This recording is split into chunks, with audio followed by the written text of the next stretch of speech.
que vayan tomando. Entonces, es la unidad 2, el tema de administración de la seguridad en, pues en este caso, en la información y en los datos.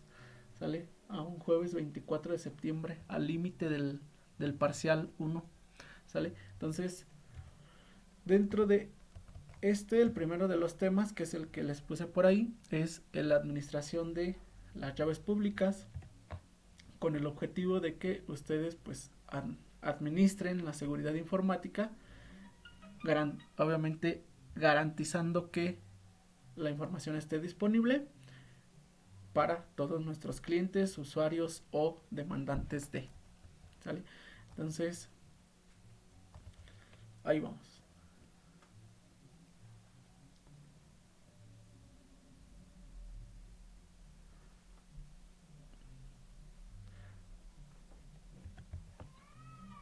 Ahí me dicen si voy un poquito rápido, o si me regreso. Allá me van comentando porque tenemos aquí mucho que aprender. ¿Sale? Ok. Entonces, bueno, hice un literal así mega resumen. Obviamente los temas, si nos abarcamos a mucha teoría, pues serían muy extensos y nos pasaríamos mucho tiempo.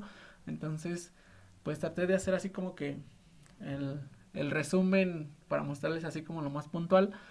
Y dentro de esta temática de la administración de las llaves públicas, bueno, vamos a ver que existen varios mecanismos para generar llaves públicas. Uno de los principales o de los primeros, de hecho también, es PKI, que es una infraestructura que te ofrece IBM, para los que tengan cuenta en IBM, si quieren ingresar por ahí, que utiliza para evidentemente interactuar y generar las llaves públicas. Veíamos anteriormente que hay llaves públicas y hay llaves privadas, criptografía simétrica y asimétrica. Entonces normalmente aquí pues nos piden ya utilizar lo que es la criptografía asimétrica, que es un tanto más segura. ¿Sale? Entonces, en esta parte o en esta primera parte, pues PKI es uno de las infraestructuras de IBM que nos permite generar evidentemente aplicaciones, obviamente encriptadas, a través de uso de una clave pública, ¿sale? Y evidentemente una clave privada, ¿sale? El segundo de los que tenemos aquí se llama OpenSSL o SSL, así tal cual. De manera general, OpenSSL pues es el kit de herramientas, es como el framework o la infraestructura que nos permite eh, generar, en este caso, los protocolos TLS y SSL. Obviamente su principal propósito pues es la criptografía en los servidores de Linux. Aquí por eso ya nos pide que tengamos instalado Linux y que empecemos a generar claves públicas y privadas a través de un lo que se conoce como una casa certificadora o una entidad certificadora, este que nosotros necesitemos. Obviamente no son los, en este caso puse dos y por aquí ahorita les muestro unos un par más, unos cuantos más que también por ahí son utilizados, que obviamente no los quise describir tanto, les digo, hay muchísima teoría de esto, pero así de manera muy general. También está PGP, que es Pretty Good Privacy, o GNU-PG, es una implementación de OpenPGP, DPKI, que es como una variante de esta de acá arriba.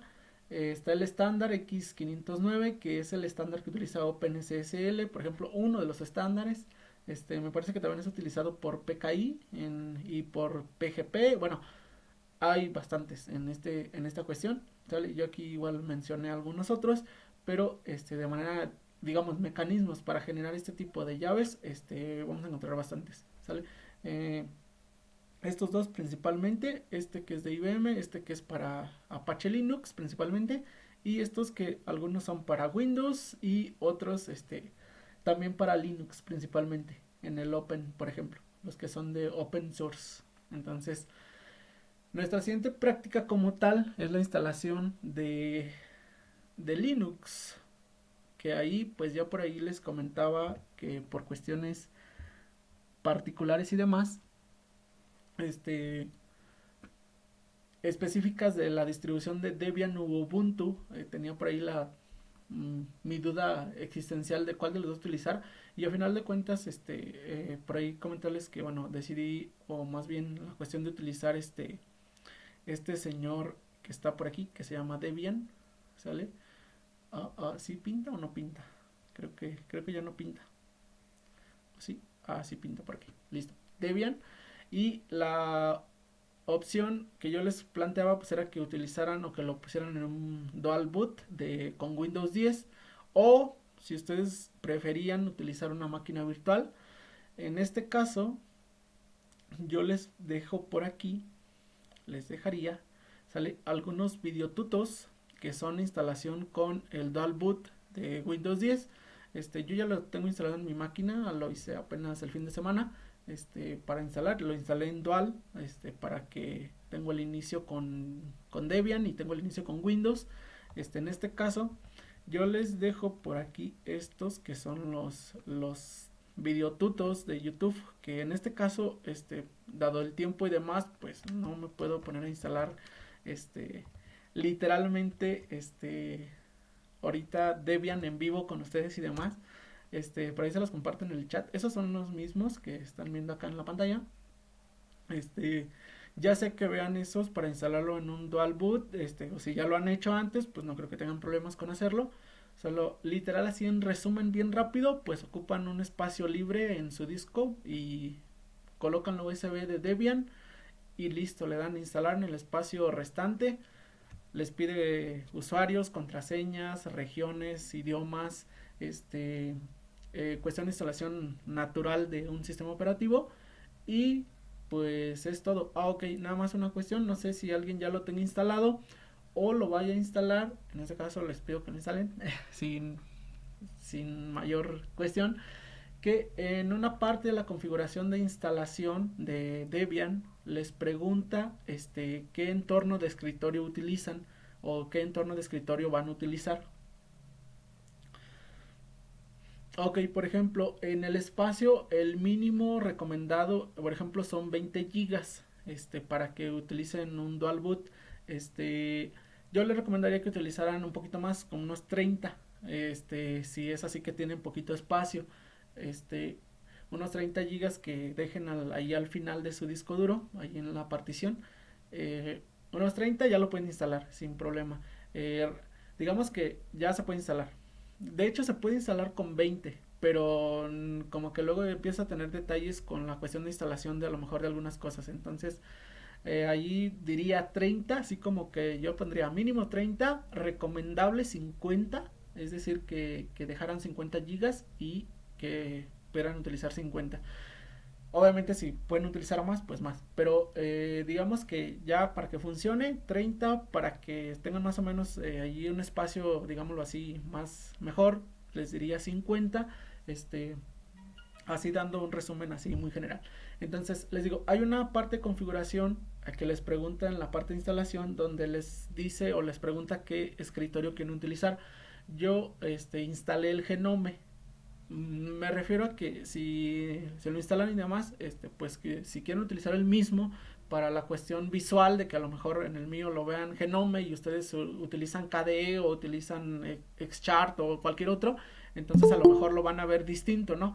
Van a decir no es el mismo, ¿no? O cuestiones de ese tipo. Entonces ahí, pues bueno, yo instalé el Genome en la parte de los escritorios, escritorios tal cual. Y instalé también ahí en esa pregunta de los escritorios, te pregunta que si quieres instalar el servidor web y el servidor de SSH. Entonces les pido que seleccionen las dos opciones. Es decir, si quieren instalar cualquier otro escritorio, el que ustedes quieran, les digo yo instalé Genome, y que seleccionen la de el servidor web y servidor SSH cuando les pregunte, evidentemente. Entonces, que son las cosas que vamos a estar utilizando. Entonces, para no tenerlas que reinstalar otra vez, en la versión de ISO de Debian, la página oficial de debian.org, descargas el ISO, está ligero. De hecho, el núcleo pesa como 300 megas, me parece que eso es lo que pesa, y se descarga en 5 minutos. Bueno, depende del internet. Y lo boteas pues en otros 2 minutos ahí en Rufus o en cualquier otro.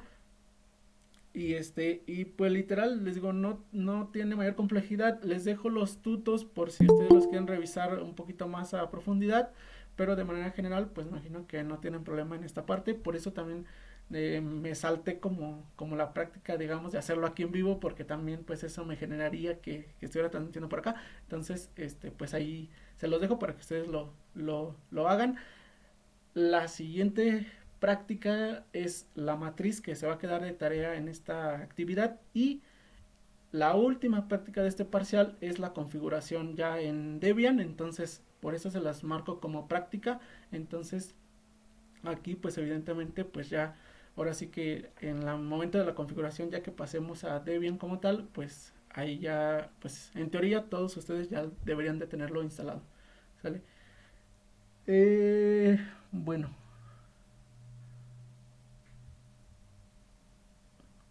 ¿sale? Entonces, cualquier cosa igual me pueden escribir por ahí. No maten su sistema operativo de Windows. De preferencia les digo, yo lo prefiero trabajar en un dual boot. Si ustedes quieren formatear toda su computadora y instalárselo Debian, también ahí es particular, ¿sale? Entonces, vamos por acá, ¿sale? Siguiente cuestión. Vamos por acá, ¿sale? Administración 2.2, administración de riesgos y continuidad de actividades, ¿sale? Primera pregunta para ustedes, ¿sale? ¿Qué es un riesgo? Y va punto extra para el que me responda de la manera más acertada, correcta, ¿sale? Y bueno, yo ya puse aquí una definición de acuerdo a la norma ISO 31000 2018, pero vamos a ver si ustedes ya a partir de todo lo que hemos visto, más o menos pueden definir o qué sería un riesgo para nuestra información.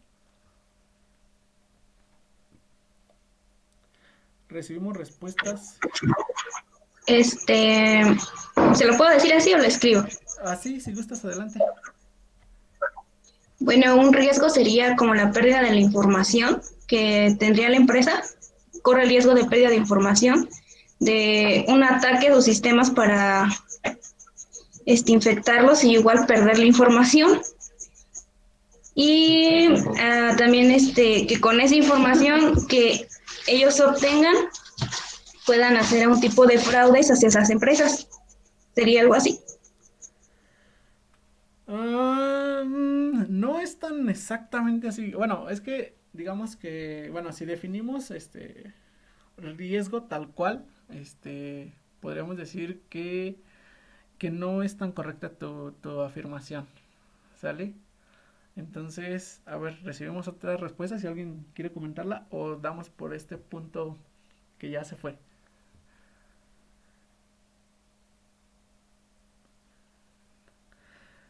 ¿Es una falla en el sistema?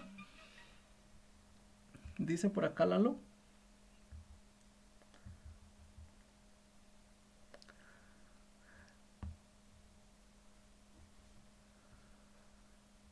Y José Manuel dice por dos, ok.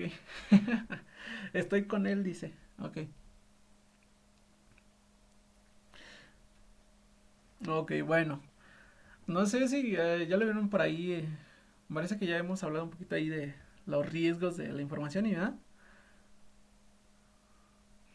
Dice, más bien es como un contratiempo. Vulnerabilidades.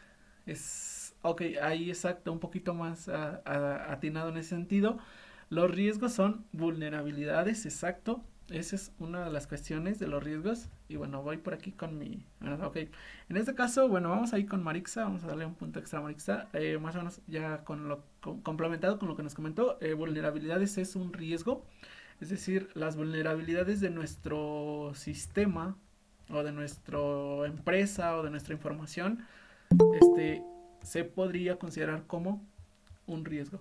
Entonces, esta es la definición por la ISO. Entonces, nosotros vamos a tener que aquí nuestro riesgo es una incertidumbre, una duda sobre los objetivos, ¿sale? Básicamente pueden ser dudas o incertidumbres acerca positivas o negativas o ambos, ¿sale? Que generalmente pueden generar oportunidades, amenazas Ok, de manera general, como mencionaba por ahí Manixa, es como una posible amenaza, ya sea positiva o negativa, o vulnerabilidad de nuestro sistema. Entonces, así digamos en palabras más humanas, no tan técnicas como lo dice la ISO, este, podríamos decir que un riesgo es como la incertidumbre, la duda, el paréntesis de, oh, aquí podemos tener así que, aquí como que nos pueden robar o nos pueden robar la información. Entonces, eso sería más o menos un riesgo, ¿sale? En este caso, la ISO nos dice que pueden ser positivos o negativos, como decía, y bueno, pueden considerarse como amenazas principalmente, ¿sale? Vulnerabilidades, amenazas, ¿sale?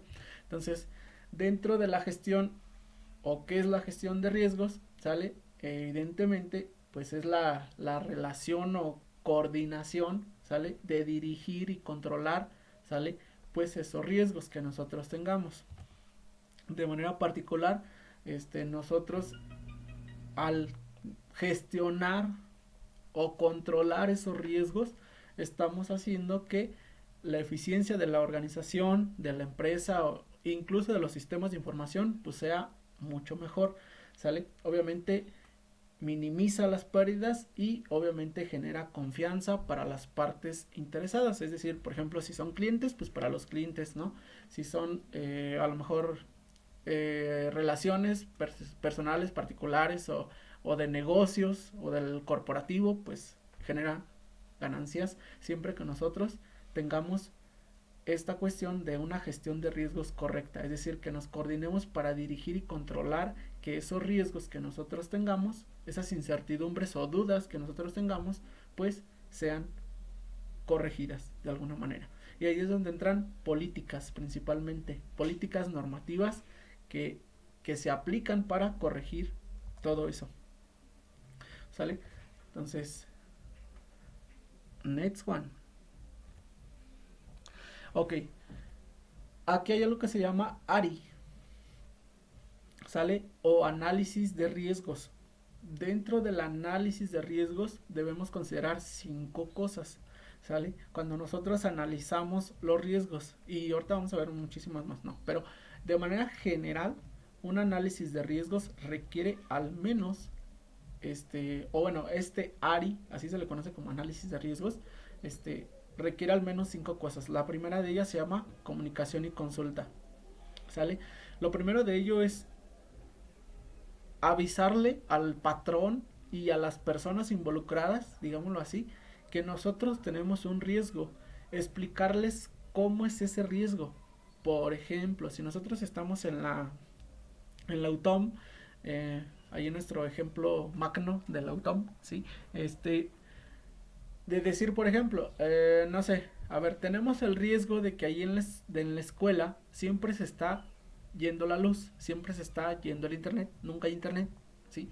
Esa es una vulnerabilidad, es un riesgo de que, por ejemplo, si nosotros tuviéramos un servidor ahí propio de la universidad que carga la página de la UTOM y entonces analizamos y decimos, nuestro riesgo es que no hay luz, no hay internet, ¿sale? Entonces, la primera cuestión, por ejemplo, es hacerle ver, por ejemplo, en este caso, ya sea a la rectora y a los jefes y a los directivos, pues que tenemos un riesgo y que podemos o debemos tomar decisiones acerca de, ¿no?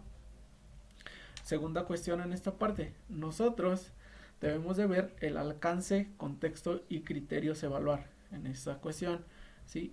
Es decir, nosotros tenemos que ver hasta dónde podemos llegar. A lo mejor no podemos controlar que se vaya o no la luz, pero sí podemos tener a lo mejor un no break, por ejemplo, o podemos tener a lo mejor una planta que se prende en cuanto se va la luz, digámoslo así. Eso sería como algo, digamos, bueno, de gestionar el riesgo, por hablar de un ejemplo. O si el internet se va cada rato, a lo mejor tenemos una conexión a través de 4G, ahí alternativa, en cuanto se va el internet de Telmex, que casi no se va ahí en Marabatío, por cierto, pues bueno, conectamos la red 3G y podemos seguir teniendo acceso a internet, por hablar de un ejemplo, ¿no? Entonces, criterios a evaluar en esa parte de los riesgos, es decir, determinar en qué puntos en específico, pues evidentemente vamos a afectar o a beneficiar a la empresa, ¿sale? Con ese riesgo o esos riesgos, ¿no? ¿Sale? Entonces, siguiente punto se llama evaluación del riesgo, es decir, darle una valoración. Es decir, ya identifiqué que este es el riesgo, pero ahora, ¿qué es tan malo? ¿Es más o menos regular? O definitivamente es insignificante, no importa igual si se roban esa base de datos, o no importa si se va al internet, o no importa si alguien se conecta de manera remota. Entonces ahí va a importar esta parte, ¿sale? Entonces la segunda se llama marketing research o marketing como tal. Eh, Imagen que se proyecta hacia afuera. Por ejemplo, ¿qué pasaría si se robaran, digamos, las calificaciones de todos ustedes? O sea, eso lo haría bien de la universidad, tendríamos un buen marketing con eso. No sé, ¿qué pasaría si, por ejemplo, se filtran y ustedes pueden modificar las calificaciones al gusto y personalidad? Eso hablaría bien de la universidad, es decir, la parte de marketing. Los riesgos que tenemos, cómo se ven allá afuera. ¿Sale? Siguiente parte, calidad. ¿Sale? Cómo el riesgo o los riesgos que tenemos afectan la calidad de los servicios, ¿sale? Es decir, se están afectando los servicios del autónomo con ese riesgo, por ejemplo, o de la empresa o de la organización. Entonces, nosotros tenemos que tener estas 5 cuestiones dentro del análisis de riesgos, siempre a considerarlos. Y aquí vamos con cómo, digamos, en dónde o cómo hacemos esta ARI, ¿sale? ¿Cómo hacemos esta ARI? Bueno, para eso los señores acá inventaron lo que se conoce como matriz de riesgos. ¿Han ustedes hecho alguna vez una matriz de riesgos? Ya dentro de sus materias de auditoría o de seguridad o de algo así. Pregunta para ustedes.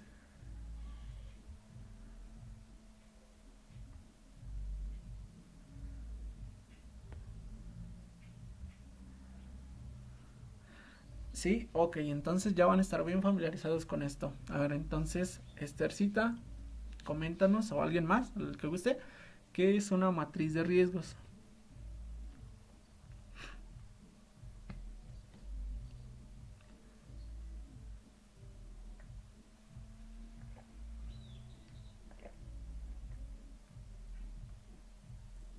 Bueno, pues la matriz de riesgos es como la frecuencia con la que se están presentando, digámoslo así. Es lo que yo entiendo que es lo de riesgos, que no me acuerdo muy bien, pero era así como que en la frecuencia con la que se daban, o si es probable o no probable, o si es posible o no posible. Es como las de frecuencia, más que nada de cuánto se puede tener ese error. Exactamente. Ok, la matriz de riesgos tiene dos, digamos, en este caso, pues horizontales y verticales. Dentro de los horizontales están las probabilidades de que suceda ese riesgo y dentro de las verticales están qué impacto de daño o qué tan grande es el daño que se va a provocar si sucede uno de estos riesgos. Entonces, de manera así puntual, es una herramienta para identificar los riesgos más significativos dentro de las actividades de la empresa. ¿Sale? Ahí se pueden incluir procesos de fabricación de productos o servicios, ¿sale? Y obviamente se considera como un instrumento para mejorar el control de riesgos y la seguridad de la organización. De manera general también podemos decir que siempre se debe realizar un diagnóstico objetivo, ¿sale? No subjetivo, ¿sale? Y global de la empresa. No importa el tamaño o de la empresa, del giro que estemos hablando, ¿sale? En esta cuestión se evalúa también la efectividad de gestión de riesgos, es decir, nos va a decir, ¿sabes qué? Ese riesgo no se está gestionando correctamente o no se está tomando en cuenta, ¿sale? Y obviamente incluye financieros, operativos, estratégicos, humanos, de software, de hardware, de redes, de todo, ¿sale? Entonces, ay, perdón, a ver, creo que me fui muy rápido con esta. Ok, bueno, no sé, eso es de manera general lo que es una matriz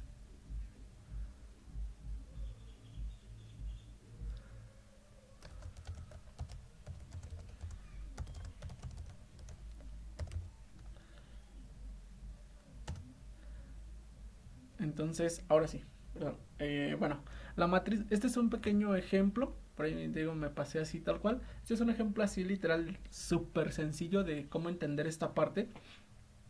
Normalmente se van a evaluar en estas tres cuestiones: en confidencialidad, en integridad y en disponibilidad. Estos son los activos, es decir, lo que estás evaluando. Y acá pues determina si son baja, media, alta o insignificante. Dependiendo de eso, el resultado te va a dar, pues obviamente, un número. Alta aquí se clasifica como un 3, media aquí se clasifica como un 2, ¿sale? Y el baja se clasifica como un 1, ¿sí? Pero eso puede ser muy flexible. Entonces,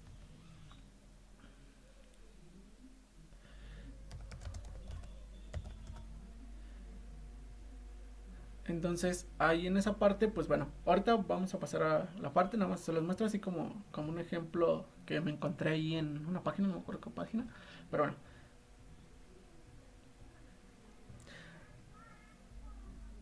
Ok, la matriz tiene cuatro características generales, lo voy a pasar, igual, no sé si alguien estaba notando la matriz o algo así, o la cuestión de ahí, igual me regreso, pero bueno, tiene características generales de la matriz. Obviamente se debe garantizar que es eficiente y que es útil, en este caso, con estas cuatro características. Debe ser flexible, es decir, no necesariamente va a tener solamente esos tres apartados o esos cuatro activos o cinco activos.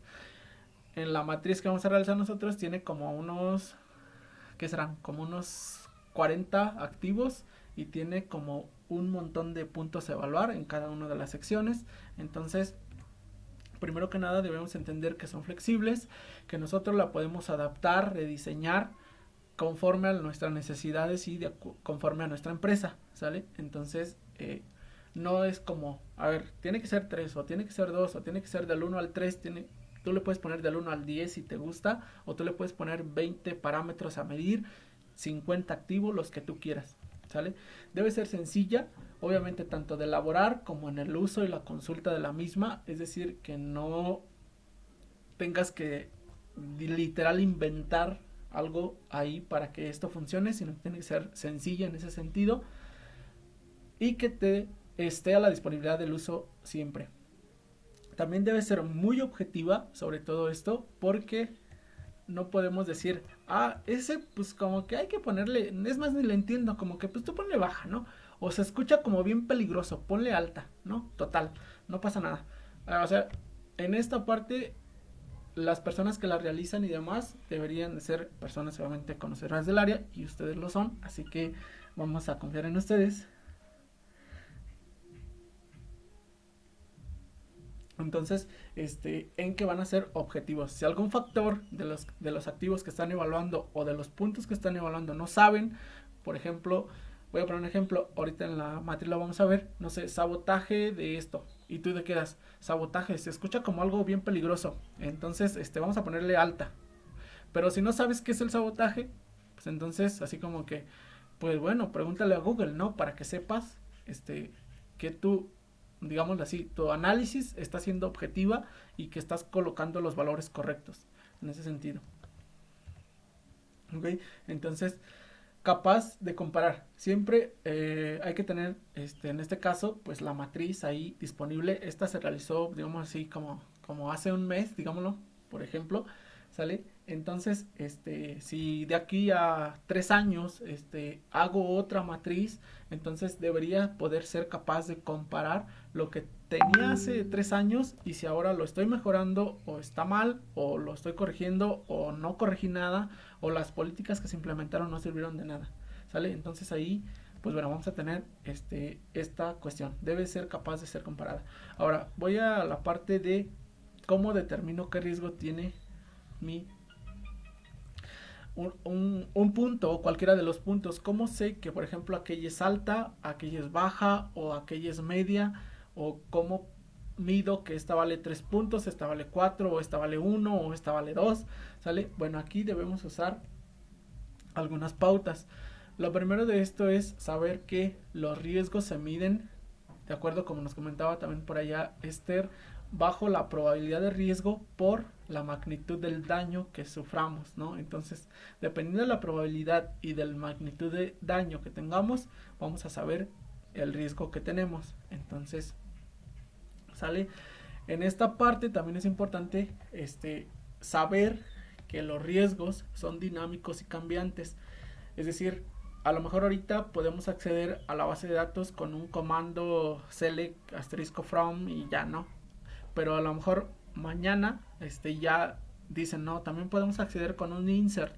Y pasado mañana ya podemos acceder también con un inner join. O digamos, van saliendo métodos dinámicos cambiantes de interacción de las amenazas. Hay diferenciados y diferentes caracteres, ¿sale? No todas las vulnerabilidades son iguales, entonces hay que diferenciar entre una y otra. Entonces ustedes deben ser capaces de identificar toda esa parte, ¿sale? Y por último, ¿sale? Nunca o no siempre es percibido de la misma manera. Por ejemplo, si estoy evaluando la cuestión de personal, digámoslo así, del personal de la empresa, entonces a lo mejor para mí yo digo, no, pues perder a lo mejor la tabla de los correos de los administradores, pues no, eso no tiene importancia, ¿no? Le voy a poner ahí yo que el riesgo es bajo, ¿sale? Y que el impacto de daño también es bajo, ¿no? Porque igual pues eso como que no importa, ¿no? Pero a lo mejor esa es tu perspectiva, entonces ahí se tendría que checar con personas del área RH, por ejemplo, o financiera o recursos humanos y decir, ¿sabes qué? A ver, ¿qué tan malo sería si nosotros perdemos la tabla de los correos de los trabajadores del autónomo o de los trabajadores de la empresa? Ah, entonces ahí te van a decir, no, pues igual no pasa nada, a lo mejor le hacen por ahí algo de spam a los que se filtren, pero a lo mejor el riesgo no es tanto, ¿no? Igual no pasa casi nada, ¿no? Entonces a lo mejor ahí sí ya tú tomas una mejor decisión y dices, el riesgo sí es bajo, no hay tanto problema, y pues hay que considerar esas cuestiones, ¿sale? Si es necesario, por ejemplo, el soporte técnico externo para verificar que a lo mejor que uno de tus riesgos pues sí es un riesgo o sí está complicado o es algo verdaderamente feo que se pierda cierta información, ¿sale? Entonces aquí viene esta pequeña tabla, ¿sale? Que nos ayuda a medir eso, ¿sale? El riesgo entonces tenemos esta, que es donde la probabilidad de la amenaza, qué tan probable sucede. 1, insignificante. 2, baja. 3, mediana. 4, alta. ¿Sale? Y pues esa es la probabilidad. Hacia arriba medimos la magnitud del daño. Es decir, es un daño de magnitud insignificante, que no importa que se pierda, no pasa nada. Baja, pues que ya más o menos ahí nos impacta algo en el daño. Mediana, que pues obviamente ya es algo realmente a lo mejor importante y que pues no debería perderse. Y alta, pues a lo mejor ya es súper confidencial y pues está así literal muy penado que esto se pierda, ¿no? En este caso. Entonces, nosotros determinando la probabilidad y la magnitud del daño que tengamos, vamos a asignar o se asigna un número, ¿no? Un número de aquí. En riesgo alto, pues sería de 12 a 16 acá arriba. En riesgo medio, entonces tendríamos esto, alto, medio o bajo, pues serían los de acá, ¿sale? Esta es como una tablita básica en ese sentido, ¿sale? Pero ahora, pregunta para ustedes, ¿cómo sabrían la probabilidad de la amenaza? ¿O cómo determinarían la probabilidad de la amenaza? ¿O cómo determinarían la magnitud del daño? Pregunta para ustedes. ¿Sí? Por acá ya les di algunas pautas.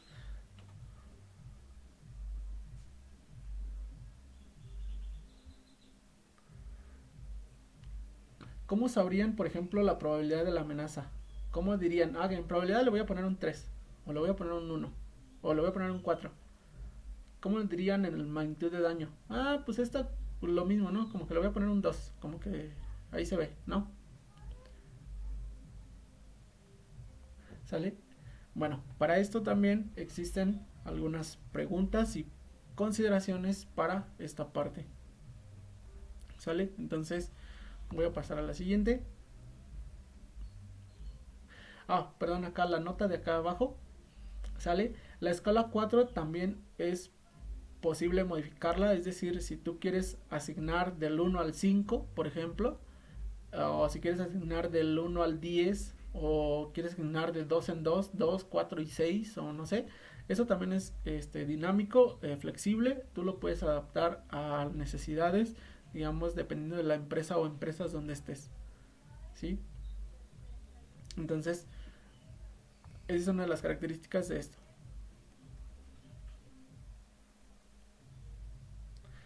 Next one.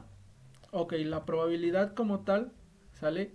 ¿Cómo determino o cómo sé que la probabilidad es 1, 2, 3 o 4 o 5? ¿O cómo sé que es baja, mediana o alta?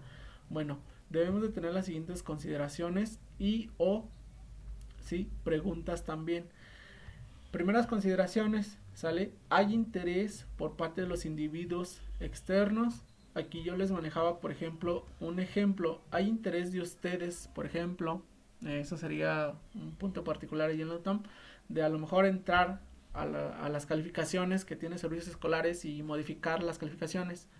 O ahorita, por ejemplo, en la vacuna del COVID, hay interés o atracción por parte de individuos externos, por ejemplo, por la patente de la vacuna o de las vacunas que están sacando. Pues bueno, creo que sí hay interés, entonces a lo mejor aquí la probabilidad de la amenaza pues va a ser alta, ¿no? La vulnerabilidad de la amenaza, es decir, cómo tengo yo eso ya gestionado o controlado. En este caso, por ejemplo, digo, no, pues yo mis patentes de la vacuna las tengo protegidas con candado, con TSL y SSL y SSH y todos los security que pueda haber. Tengo un certificado de seguridad en WebTruths y tengo todo, ¿no? Protegido, nadie me puede hackear. Entonces digo, entonces la probabilidad va a ser baja, ¿no? Ahí. Entonces, frecuencia en que ocurren los incidentes. Bueno, aquí en AstraZeneca, donde estamos elaborando la vacuna, pues nunca nos han atacado. Ok, entonces pues, aquí no va a haber no se puede, ¿no? Entonces, pero si la frecuencia es, sí, nos han robado como 20 patentes en los últimos 3 meses, entonces ahí dirías tú, caray, entonces la probabilidad de la amenaza sería alta, ¿no? Entonces aquí abajo la valoramos dependiendo de estos puntos y de las preguntas de apoyo que tenemos por acá. Estas son las preguntas de apoyo también que se pueden hacer, ¿sale? Esta que es la primera, de si hay interés por parte de alguien externo, ¿sale? Si nuestras vulnerabilidades que tenemos, son pocas, altas, muchas, tenemos todo súper seguro o no, ¿sale? Depende mucho esa parte. Y la última, ¿cuántas veces nos han atacado en el último tiempo? ¿Por qué? En 20 minutos.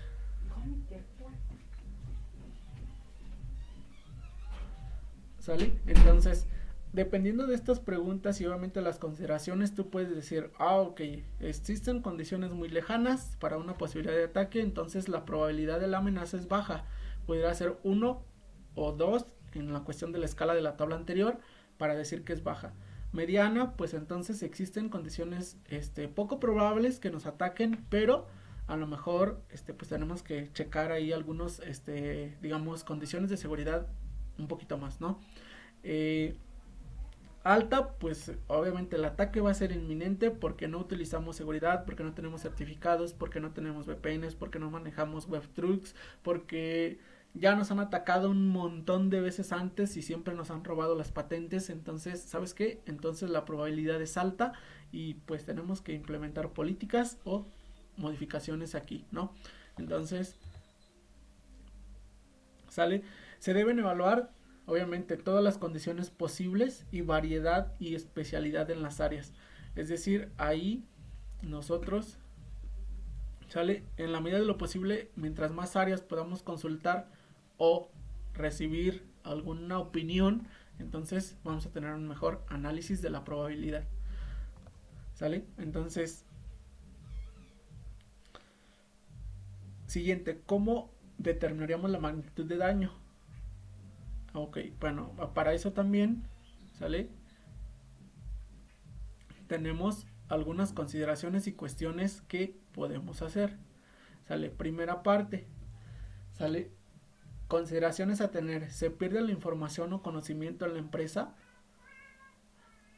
Hay personas externas a la empresa que tienen el acceso a la información y que pudieran vender a lo mejor esos accesos. La información ha sido manipulada o incompleta anteriormente, evidentemente, ¿sale? La información o conocimiento de persona no está disponible, es decir, ya nos hicieron un SS2 y ya no podemos, o la información regularmente no está disponible para nadie o para quién, ¿sale?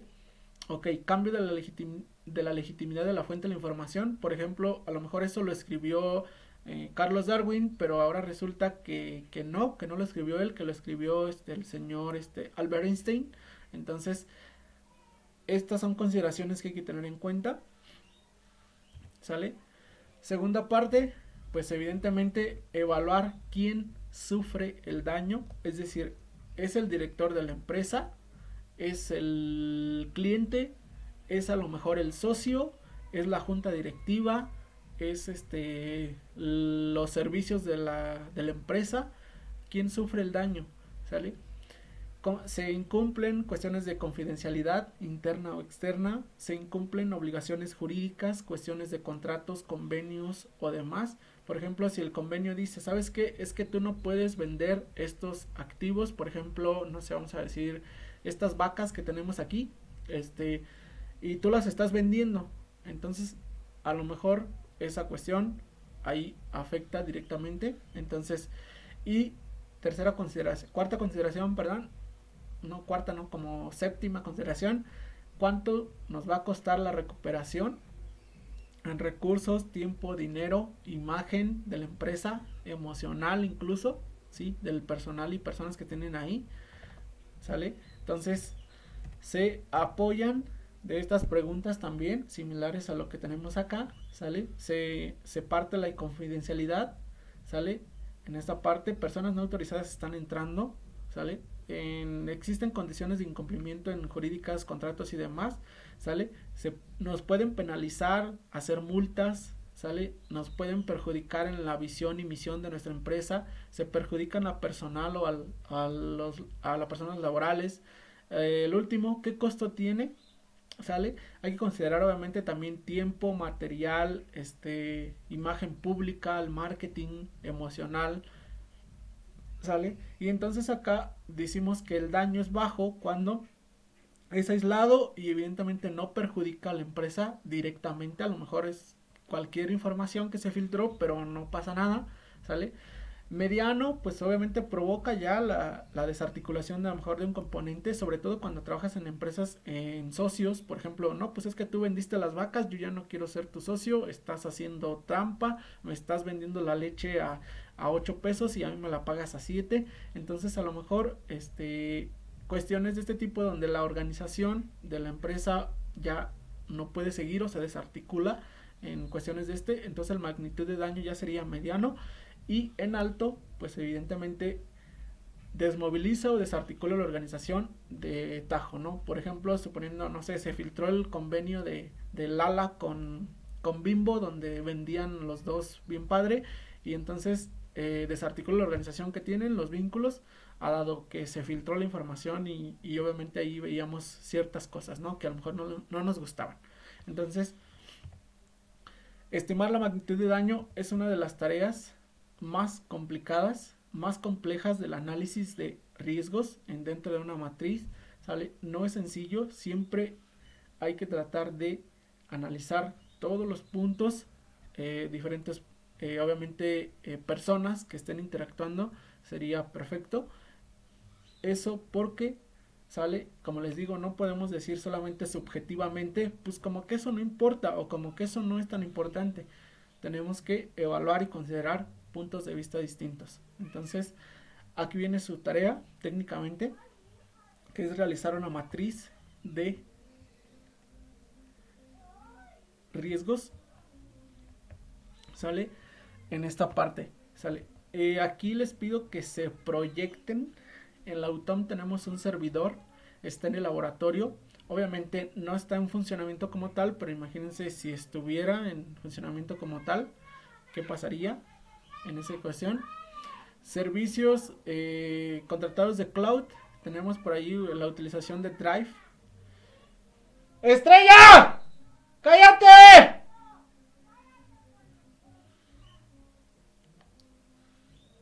¿Sale? Tenemos impresoras ahí a la vista de todo el mundo, tenemos equipos también, tenemos redes Ethernet, tenemos redes inalámbricas, tenemos control de acceso físico, puro acceso con su credencial del Autom y lector de iris y de huellas para accesar. Entonces tenemos control de acceso lógico también a ciertas cuentas como las de Cloud, por ejemplo. Entonces la cuestión es que en esta parte consideren al Autom como que tiene estos servicios funcionando. O, bueno, en realidad están funcionando, pero a lo mejor no es la manera óptima. ¿Sale? Y les voy a mostrar aquí de manera súper rápida lo que es una matriz de riesgos. Que de hecho ya se las anexé a la actividad de Classroom. ¿Sale? La matriz de riesgos, en este caso que vamos o que van a utilizar, pues aquí está ya en el anexo de nuestra actividad de Classroom. ¿Sale? Aquí preguntas, dudas, comentarios, sugerencias, pues es como el momento. ¿Sale? Entonces, primero que nada, acá tenemos 5, más o menos, 5 hojas. Bueno, específicamente, primera refiere a datos específicos. ¿Sale? Aquí vamos a encontrar desde chats, bases de datos, páginas web, servicios bancarios, documentación institucional y demás. Entonces, por ejemplo, aquí es los valores permitidos, es una X normal. Por ejemplo, si yo digo que los documentos institucionales, planes, proyectos, evaluaciones e informes son confidenciales, privados y sensitivos, bueno, pongo una X. Son obligación por ley, contrato o convenio, sí, también son obligación por ley. Tiene un coste de tiempo, económico, material, de imagen o emocional, también lo tienen. Entonces, mi magnitud de daño, en este caso de este activo, ¿sale? Va a ser alto, ¿no? Porque estoy clasificando que tiene sensitivo, confidencial, estoy clasificando que pérdida de tiempo, pérdida de económica, pérdida material, entonces lo clasifico como 4. Finanzas, bueno, es privado, tiene un... Ay, perdón, cancelar. Perdón, es una X, ahí. Listo, y también es un coste de tiempo. Por ley, pues bueno, también tienen algunas cuestiones de ley, pero a lo mejor no tan contractuales o de convenio. Bueno, también, bueno. Entonces clasifico como un 4. También es la magnitud de daño es alto. Servicios bancarios son de cuestiones privadas, sensitivas. También tienen un costo de tiempo, económico. Entonces, bueno, lo voy a clasificar con un 3 a mediano. ¿Sale? RRH, o sea, recursos humanos, ok, son confidenciales. Obligaciones por ley, pues sí, también tiene un poco. Costo de recuperación también. Pero no es tan sensible, digámoslo en esa parte. Ahí está. Digamos que si se filtra la información del profetimo, pues no hay tanto problema. Igual ya lo conoce todo el mundo, ¿sale? Entonces, directorio de contactos es sensitivo, no por ley. No tiene un costo de recuperación y tiempo. Pues sí, a lo mejor un poco, pero no es tan sensitivo. Entonces voy a ponerle un 2. Y por acá, por ejemplo, productos institucionales como investigaciones, folletos, fotos y demás, pues son privados, pero así como tal, pues así que te digas que confidenciales, creo que no, tampoco. Entonces, pues bueno, aquí le voy a poner un 1. Si alguien nos roba las fotos del Autom, pues no creo que haya tanto, pero si nos roban investigaciones o demás, pues a lo mejor sí un poco, pero por eso lo voy a clasificar con un 1 o tal vez un 2, ¿no? Ahí. Entonces, de esa manera voy a ir llenando hacia abajo, ¿sale? Y por acá voy a evaluar la probabilidad de la amenaza. 1 insignificante, 2 baja y demás. La amenaza, por ejemplo, está descrita aquí arriba, es decir, allanamiento, ¿sale? ¿Qué probabilidad de allanamiento hemos tenido? Creo que no hemos tenido allanamientos, ¿o sí? No, según yo, no, me parece que no. Entonces voy a poner 1 como insignificante, no es probable que suceda eso. Persecuciones civiles, fiscales o penales, pues me parece que tampoco, entonces voy a clasificarlo como 1 también. Orden de secuestro, detención y demás, me parece que no, tampoco. Sabotaje, ataque físico de electrónico. Ah, ok, entonces me parece que hemos tenido ataques físicos. Me parece que sí hemos tenido por ahí algunas, en algunos casos. Bueno, ahí voy a poner un 2. Daños por vandalismo. ¿Hemos tenido vandalismo en el auto? ¿Alguien recuerda algún vandalismo? Me parece que no directamente. A lo mejor sí algún vandalismo por ahí. Hemos tenido extorsiones en el auto, eso sí. ¿Sale? Ah, ok, bueno. Ahí por ejemplo me dicen que sí, que hemos tenido daños por vandalismo. Bueno, vamos a ponerle aquí probabilidad baja, pero ya considerable. Hemos tenido extorsiones en la UTOM, sí hemos tenido extorsiones en la UTOM, aunque ustedes no lo crean o no sé si lo ven. Fraude o estafa, también hemos tenido fraudes o estafas. ¿Sale? Robo o hurto, ahí sí hemos tenido varios, así que pues ahí la probabilidad es probablemente mediana. Ahorita ya tenemos un policía que se queda ahí, crea una patrulla, entonces la probabilidad es ya un poquito mediana, yo lo pondría ahí, porque sí hemos tenido hurtos ahí principalmente. Sale robo, hurto físico, robo, hurto de la electrónica también, entonces aquí también voy a clasificar un 3, ¿sale? Entonces esta es la manera en que se va llenando esta pequeña matriz. No sé si hasta aquí tengan alguna pregunta, duda, comentario, sugerencia. ¿Así? ¿O Profe, está sencillo? ¿Sí? estaba viendo justamente ese documento que nos pasó, más o menos cuántas tendríamos que llenar. Hay que llenarlas todas. ¿Sí? Es decir, ok. En esta primera hoja, obviamente, la magnitud de daño está aquí, ¿no? En esto, por ejemplo. Ahorita lo voy a llenar así muy rápido, nada más para hacer como el llenado. Le voy a poner un 1, un 2, un 3, un 4, un 3, un 2, un 4, un 4, un 5. Ay, no es cierto, un 5 no se puede. Nada más hasta el 4. Un 2, un 3, un 4, un 5. Ay, dale con un 5. ¿Por qué pongo 5? Ok. Es un 2, un 1. Un 1, un 2, un 1, un 3. Ahí está. Listo. Ok, por ejemplo, si ven, cuando yo ya determino la magnitud de daño y acá esto se va, digamos, llenando por automático, ¿sale? Entonces, ¿cuántos de estos tengo que llenar? Bueno, tengo que determinarlo de todos.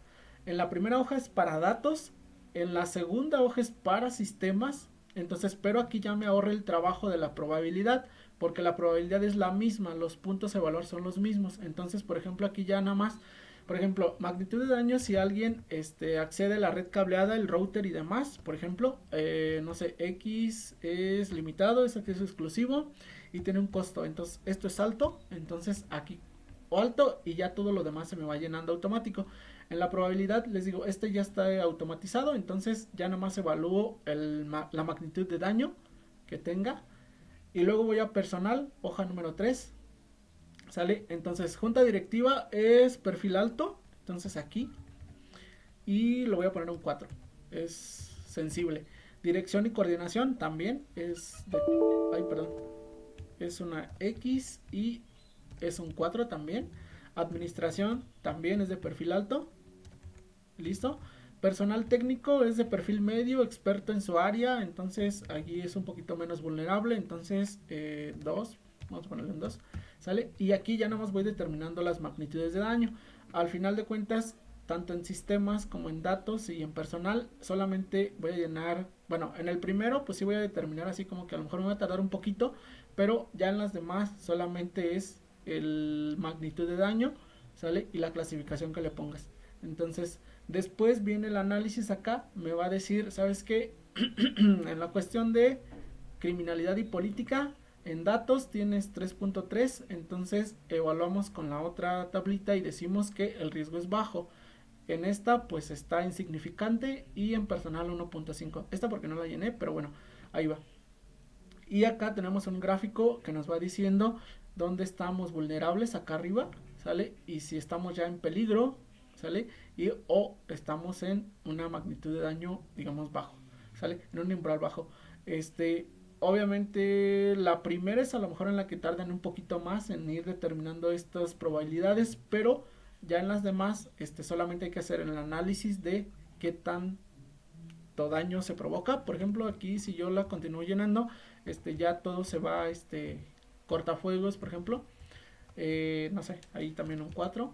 ¿sí? Y todos se van llenando ya, digámoslo así. Entonces acá ya me va dando resultados, ¿sale? Entonces ahí su análisis parte de la UTOM, ¿sale? Y las probabilidades que han sucedido, ¿sale? ¿Anyone question por ahí más? ¿O más o menos ahí ya claro con esto?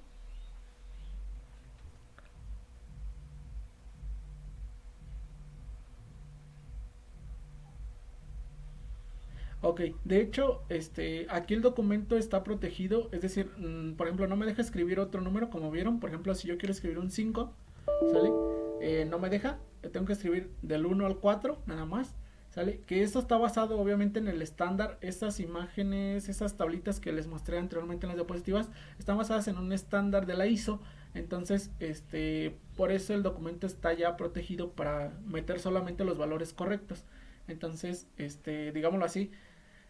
Sí, sí, les voy a pasar el video, un poquito más tarde, ya que lo cargue por allá en YouTube, para si tienen alguna duda, pues igual pueden pasar a esta parte, ¿sale? Entonces, pues no sé si tengan alguna otra pregunta, duda, comentario, sugerencia, ¿sale? Ya por ahí ya tienen la matriz, ¿sale? La voy a no guardar, porque me parece que es la que está sincronizada,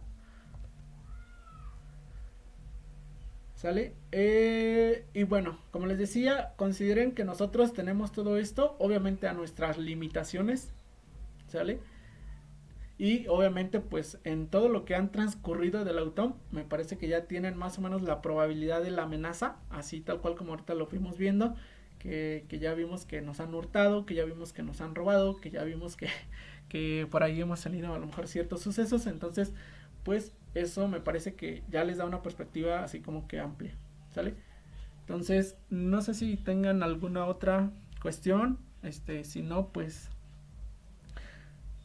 hasta aquí terminamos el día de hoy.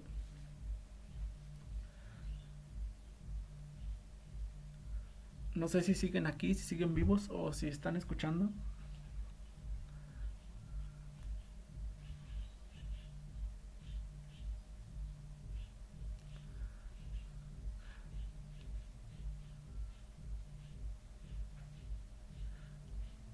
¿Sale? Aquí pues les puse que consideren al menos, ok, esta actividad les pido que, bueno, dos opciones ahí como alternativa, si lo quieren hacer, lo pueden hacer en parejas, dado que, como les digo, a lo mejor ¿cómo se llama?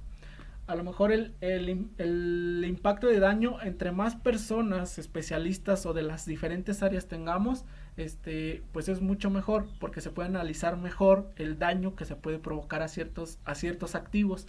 Entonces aquí yo les pido que lo hagan en equipo de 2 personas, pero si alguien también lo quiere hacer de manera individual, es decir, sabes que yo me la voy a chutar yo solito, ahí voy a ir analizando y voy a ser objetivo y demás, entonces también lo pueden hacer, ¿sale? Esa es mi propuesta en equipos de 2 personas para que tengan un poquito más de apertura y ahora sí evaluación entre los dos, ¿sale? Entonces pueden mandar la práctica individual o en parejas, como gusten, ¿sale?